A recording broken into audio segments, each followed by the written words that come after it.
let's keep it in the NBA right now. Reports started circulating today that Atlanta Hawks forward Paul Millsap plans to get out of his contract after the season, and he wants to become a free agent. That the Hawks are okay with this, and they're starting to listen to trade offers for Millsap. What type of a return do you think the Hawks can get for Paul Millsap? Not as much. Again, it's the last year of the deal, and there's no guarantees. And with his transparency, which is good for Atlanta, it also is not good for Atlanta to recoup. But something's better than nothing.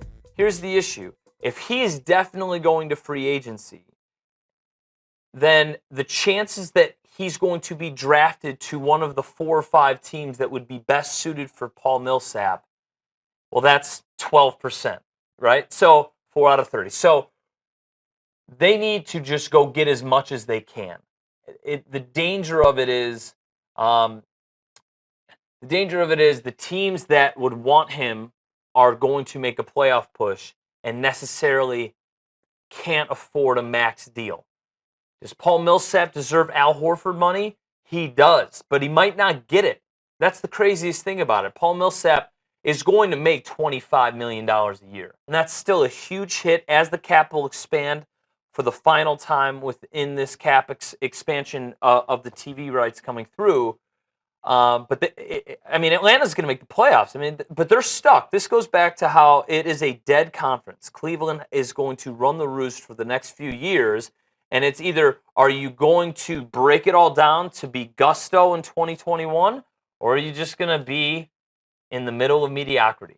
Why do you think all these Hawks players are leaving? You mentioned Al Horford. He went to the Celtics.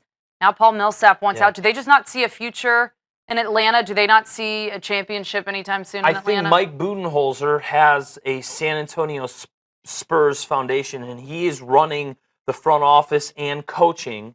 And with it, I think these players not just read into the X's and O's day in, day out with practice with Budenholzer. They see where he wants their franchise to go in terms of personnel. They want to go younger. They want to go faster.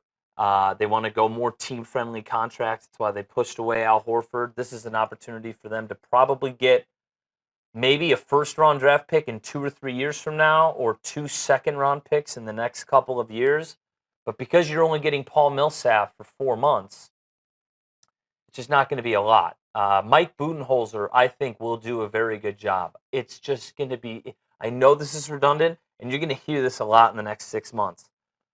But it's almost wasted energy right now to think you can form a team in the East that's going to beat the Cavaliers in a 7-game series.